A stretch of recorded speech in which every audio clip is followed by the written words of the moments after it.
My name is Donna Hay. I'm Assistant Superintendent of Schools here in Atlantic City. The Stop the Silence educational film that you're about to see started with an idea from our Chief of Security, Dwayne Parker. Together with our Publicity Director, Derek Cason, this is now a reality. We want to thank our partners who work so closely with us, including Mayor Langford, the Atlantic City Police Department, Crimestoppers, and the Greenwich Funeral Home. Parents and community members and students, please take a moment to watch this film. It could make the difference in the life of one student. Our students come here every day to us. Our administrators and our staffs genuinely care about what happens to our students. Right now, there are many bad things happening, and we need help. Our students need help, and our community needs to come together, work together with us in Atlantic City Schools to help stop the silence. Hello, my name is Dr. Jennifer Wells. I'm a behavioral intervention specialist at the Atlantic City Board of Education. I'd like you to meet two moms who are with us today. Please introduce yourselves. My name is Sheila Thomas, and I'm the mother of Sierra Thomas, one of a missing person. Hi, my name is Stephanie Thomas, and I'm the sister of Sierra Thomas, who's been missing for almost 10 years.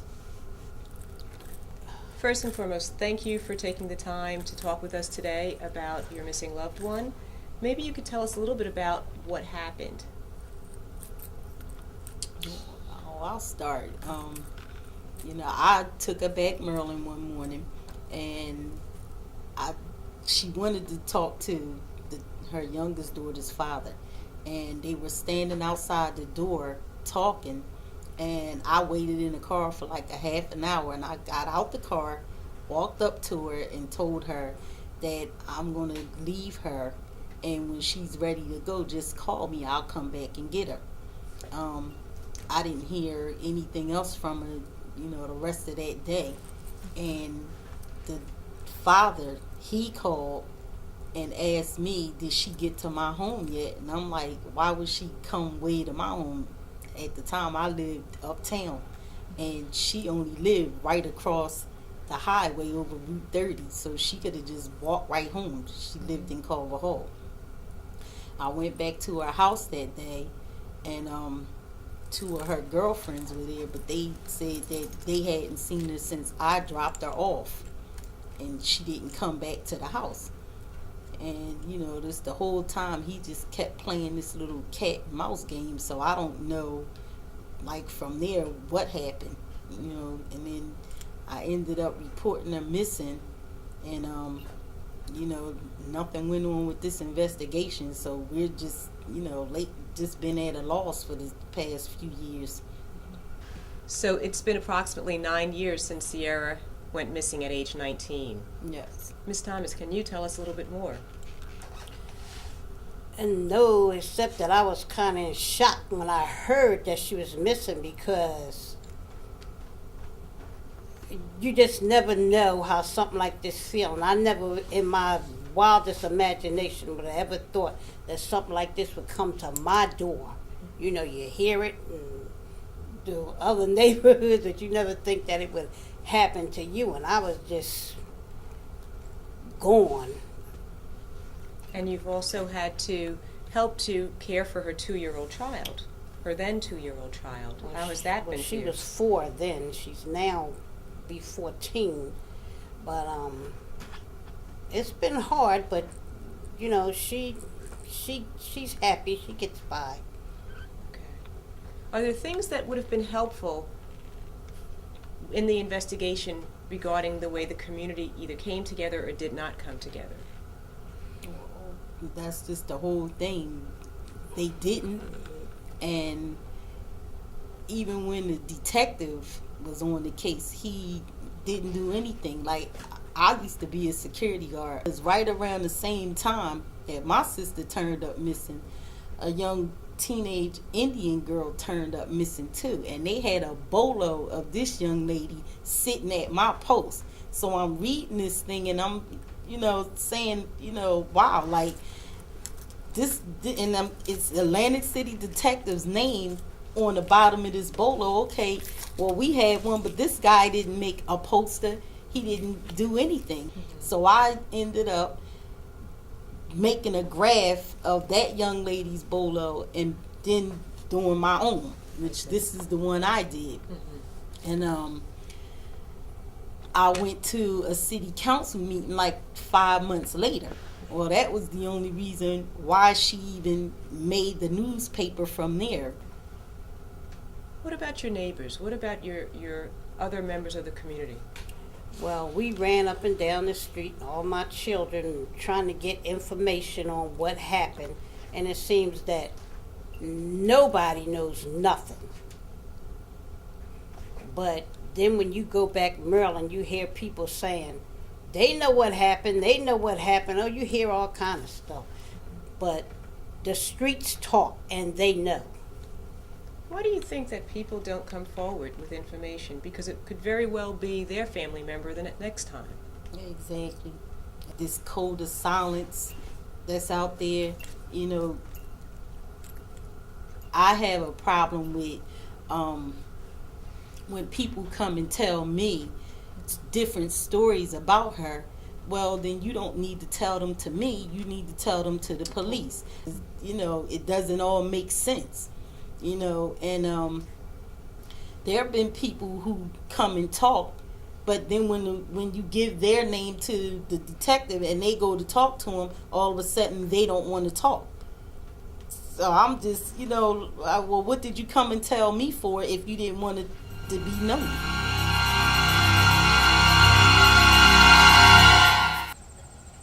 Hello, I'm Dwayne Parker, Security Director for Lang City Board of Ed, and to my left is Veronica Grant. Veronica, I'm just here to talk to you about your tragedy, if you want to go into it and let us know what exactly happened from the beginning. Well, actually, my mom was murdered December the 11th, 2009. Someone came to the house and shot through the window in retaliation from a murder that was committed in Pleasantville, New Jersey. I'm really lost for words because ever since my mom's murder, there's been 20 more murders since then, and not one murder has been solved yet. I called the detective office to see where did they get any information. They still tell me it's the same. Nothing came up, and I feel as though we're being cheated because in a small community like this, something should be done. Everyone needs to speak up and start saying something until it comes knocking at your door. When it comes knocking at your door, then you want to speak. I lost my mother for nonsense. I mean, it's a tragedy. Nothing like that should have never happened. We're losing so many of our young kids today. I lost my mother. I'm lost. I mean, it's things that they prepare us for, but they never prepare us for death. We need to start speaking up. We need to reach out to people. We need to be a community. We just don't say something or hear something and not say anything. There's plenty of people that knows what happened to my mom, but no one's saying anything. I heard what happened. I heard who done it, and he's still walking around today. Mr. Ingram received 58 years. 58 years wasn't enough for me because it can't replace my mom. If you hear anything about what happened to my mom, I appreciate it if you reach it out to someone and let them know what happened or who done it. It's gotten to a point where nobody is saying anything. How is that, to you, impacting the whole city? Well, to me, it's a big impact on me because, like I said, several people was outside that night. One gentleman said he seen what happened, he seen who did it, but he's afraid to speak up. So it's something with the police department. It has to be somewhere where they can go and, tell what happened instead of in a discovery, the person's name is listed in the discovery, which then, once they notice that this person is in the discovery, they retaliate on this person.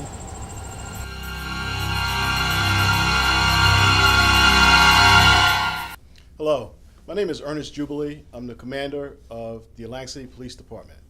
And I want to talk to you tonight about providing information to the police department if you are a witness to a crime.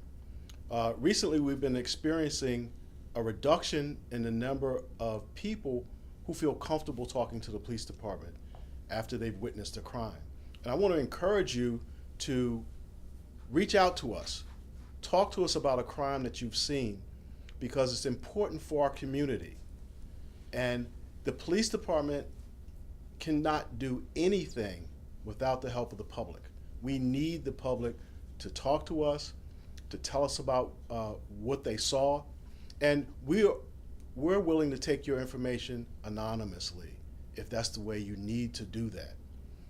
I know there are concerns about people providing information to the police, but I assure you that as part of the community, we need your help.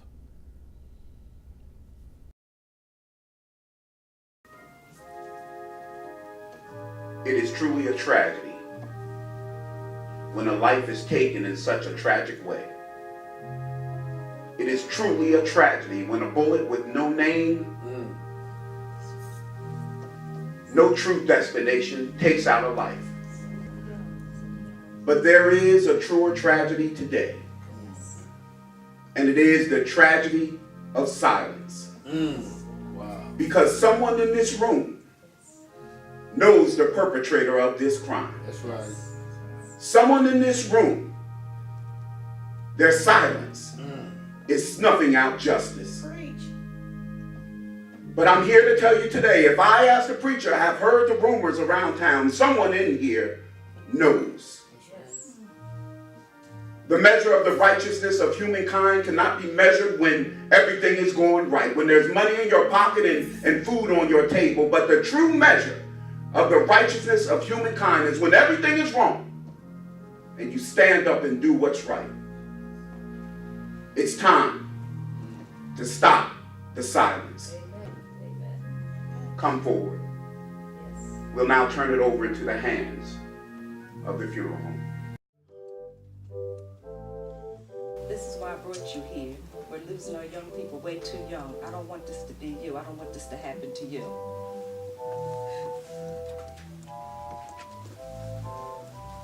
My baby! My baby! Oh no! My baby! No! My baby! It's got to stop. It's got Oh to stop. no! That's Somebody my has baby! to talk. We brought you here so we can see this. That's right, We know son. you know somebody did this. That's right. We know who did this. That's we right. know. And nobody's saying anything. That's this, right. This has got to stop. This silence has got to stop. That's right. Oh my God! Not my baby! Not my baby! No! Not my baby! This has got to stop! This has got to stop! No! Not my baby! This is why I don't allow you to walk the streets at night, because I don't want this to happen to you. Oh my God! Oh my God, what am I going to do? Yeah, we're sorry for your loss, man. We want to make sure this keeps changing. We're going to take our time. Baby, this is about choices, and as hard as this is today, you have a choice left, and you have to speak up. You have to speak up.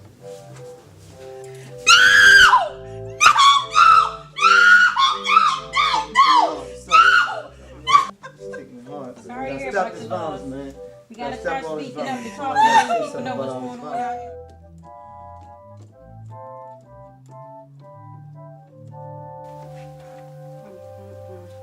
So young.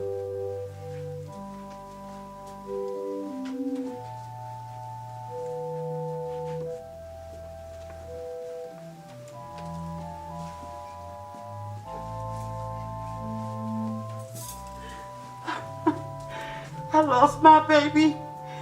Oh my God.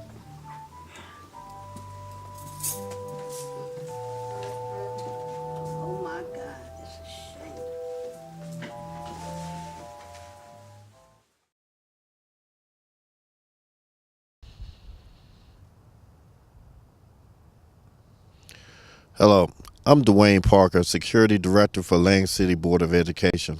And I'm here with Sharon Kelly, mother of Jermaine Kelly, who was slain in 2003. And Sharon, I want you to tell everyone how Jermaine's death has impacted you and your family. Well, Chief Parker, the pain is like no other with the death of my son. On October the 7th, 2003, is a night I'll never forget. I received a call, and it was from a family member asking me, was it true? And I wanted to know, was what true? And he said, Jermaine has been murdered. Well, I knew Jermaine was at his aunt's house. And I said, no, Jermaine's on his way home. He's leaving his aunt's house. Well, it turns out that as my son was speaking to a young man by the name of David Bilal Williams, he had asked him to stay away from my niece. He had been stalking my niece, and my niece had never dated this young man. She didn't want to be bothered with him, and since Jermaine didn't know him, because he was one of the vendors, had a little stand in the neighborhood, and he would buy CDs and stuff from him, he went to him and said, stay away from my cousin. As my son turned to go back into his aunt's house, David Bilal Williams shot my son. First bullet paralyzed Jermaine. He leaned over my son, and he emptied the gun, last bullet to the head. David was caught, though, 3 days later, as he drove past the scene of the crime, and he stopped and he looked down where the memorial was set up for him and drove away. But a courageous young man was coming out of his house, and he knew that we was looking for David. Everybody knew him as Dawil. So when we found out that his name was David Bilal Williams, he spotted the young man, jumped in his car, followed him, called the police, and he was apprehended that day with the gun still on him. Jermaine left a daughter that he was raising. My husband and I are now raising her. She has since turned 18 since his death. She graduated from high school and is looking forward to attending college. But the impact of his death, it didn't only affect me, it affected my husband, his daughter, whose grades had failed there for a while because of the death of her father. This was a young lady that was an A-B student, and her grades slipped down to C's and D's, which was unacceptable with her father. Her father only expected the best from her. Not only that, it affected other family members, his siblings. So what I did was I joined the Philadelphia chapters of Mothers in Charge, and their mothers who have lost a loved one to violence. And we go around and we let young people, we have mothers speak to the young people and let them know that when they take and make that choice to pull that trigger, they're affecting two people. Two families are involved here. I lost my son, but David Bilal's mother also lost her son because he is doing life in prison without the possibility of parole. And it's like a chain reaction. Nobody wins when you do something like this. I'm sentenced also to a lifetime, but my lifetime is a lifetime of pain and grief, missing my son, along with other mothers out here that's losing their children over nonsense. How do you feel about what's going on around in your neighborhood and in Lang City in general? I feel as though that people have to come behind them doors and start speaking up. You know what's going on in your neighborhood? You have to say something, because it may not be you today, but it's not guaranteed not to be you or a loved one tomorrow. We have to speak up. I do believe deep down in my heart that there are more good people out here than bad.